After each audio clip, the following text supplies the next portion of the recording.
সন্তানগুলো চোখের পানি ছেড়ে কান্দে, চোখের পানি ছেড়ে কান্দে, মা খাবার দাও, ও জনম দুঃখিনী মা খাবার দাও। খোদার যন্ত্রণা সহ্য করতে পারি না, মায়ের কান্দার ডাক দে, বলে বাচ্চারে আল্লাহ আমাদের গরিব বানাইছে, তোরে খাবার দেব কেমনে? আজ 3টা দিন ঘরে কোনো আগুন জ্বলে না, এই 3টা দিন তোদেরকে আমি অনাহারে রাখছি রে বাবা। তোর বাবাও ভয়ে বাড়ি আসে না, কই সুদকারী মহাজন আসবে টাকার জন্য ভয়ে ঘরে আসে না। আমি সন্তানগুলো নিয়ে চোখের পানি ছেড়ে কান্দা, আল্লাহ তুমি আমার একটা ব্যবস্থা করে দাও। বাবা মা কিন্তু সন্তানের জন্য চিরদিনই পাগল। আমরা বড় হয়ে গেলে বাবা মার জন্য পাগল হই না, কিন্তু তোমারও যেদিন বাচ্চা হবে রে, ছেলে মেয়ে হবে, তুমি বুঝবা তোমার বাবা মা কত কষ্ট করেছে, তখন বুঝতে পারবা। জোরে বলেন ঠিক কিনা? আমার দাদু ভাইয়েরা শুনেন, এবার কি বলেন, পাশের বাড়ি থেকে 3 দিন অনাহারে আকিকার একটা গোস্ত, একটা মাথা দিয়ে গেলেন, একটা ছাগলের মাথা। বললেন তোমরা এটা ভাগ করে খাও, গুছায় খাও। সন্তানের খাবারের জন্য রেখে দিলেন, কিন্তু কোনো মশলা নাই, কি দিয়ে রান্না করবে? লবণ নাই, মরিচ নাই, কিছু নাই, ঘরের মধ্যে রান্না করবে কেমনে? মহিলাটা গোস্তটা ঢেকে রাখলেন। সন্তানেরা কয়, মা মারে আর জ্বালা সহ্য করতে পারি না, 3 দিন হয়ে গেল, একটু পানিও দাও না, খোদার যন্ত্রণা সহ্য করতে পারি না। জনম দুঃখিনী মা, মা গো, 3টা দিন চলে গেল, একটু খানা আমাদের হাতে দিলে না, একটা খুরমা দিলে না, খেজুর দিলে না। মা গো আর সহ্য করতে পারি না, খোদার যন্ত্রণা। মা বলে, বাবা গোস্ত পেয়েছি, পাশের বাড়ি থেকে গোস্ত দিছে, এটা রান্না করে দিব, তোমার বাবা আসুক, যদি কিছু মশলা নিয়ে আসে, মরিচ পেঁয়াজ আনলে পারে, রান্নার তেল আনিয়া পরে রান্না করে দিব, একটু ধৈর্য ধরো। সন্তানেরা কয়, মা আর এত দেরি সয় না রে মা, খোদার যন্ত্রণা সহ্য করতে পারি না। জনম দুঃখিনী মা একটা চিৎকার মেরে বলে, মালিক,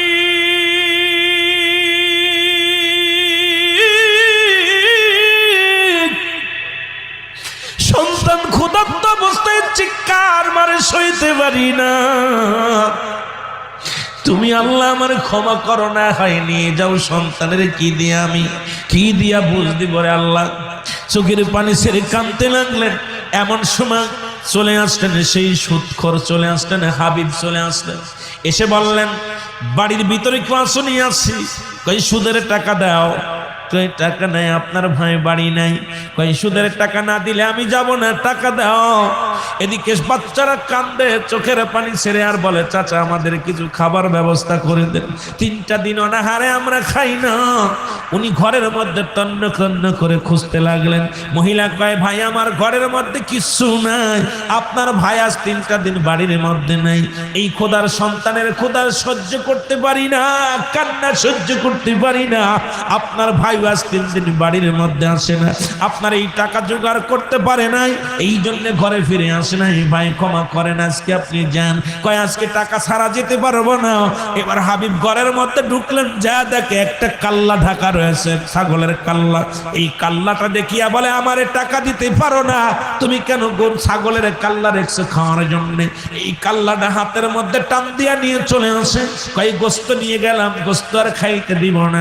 সন্তানেরা কান্দে, চোখের পানি ছেড়ে, মা মা।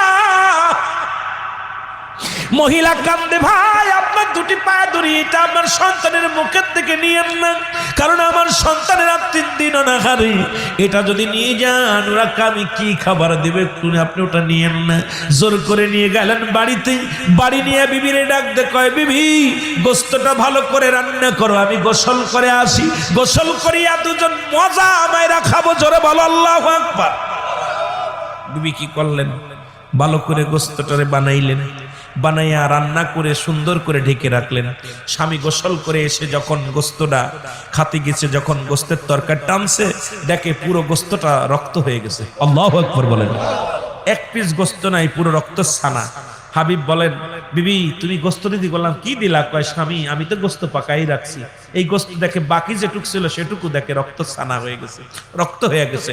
হাবিব একটা চিৎকার মারছে, আল্লাহ।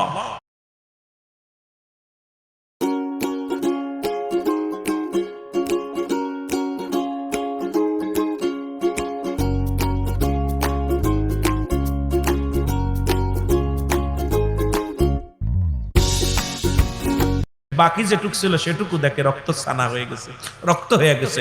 হাবিব একটা চিৎকার মারছে, আল্লাহ। এই মানুষের তো আমি জোর করে সিনায় আনা পর যদি সেই গোস্ত তুমি রক্ত বানায় দিতে পারো, আল্লাহ আমি কত মানুষের কাছ থেকে টাকা জোর করে নিয়ে আসি, আল্লাহ আমি মানুষের কষ্ট দিয়া মানুষের কাছ থেকে আমি জোর করে আনি, আল্লাহ আমারও তো তুমি এইরকম করবো, আল্লাহ তুমি আমার মাফ করো। একটা চিৎকার মেরে হাবিব কান্না শুরু করে দিচ্ছে। জোরে বলেন আল্লাহু আকবার, আরো জোরে বলেন আল্লাহু আকবার। ইমানদার জীবন দিয়া দিবেন, ইজ্জত দিবে না। ইমানদার না খেয়ে মরে যাবে, সে সুদ খাবে না, ঘুষ খাবে না।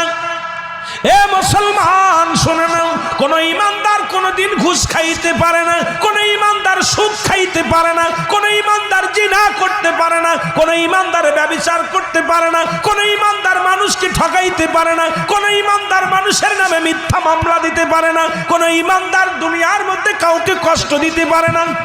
ঠিক কিনা? আরো জোরে বলেন ঠিক কিনা? আসলে আমরা ইমানদারের মধ্যে নাই, মানুষের মধ্যে আছি। আল্লাহ বলে ইয়া আইয়ুহাল্লাযীনা আমানু, আল্লাহ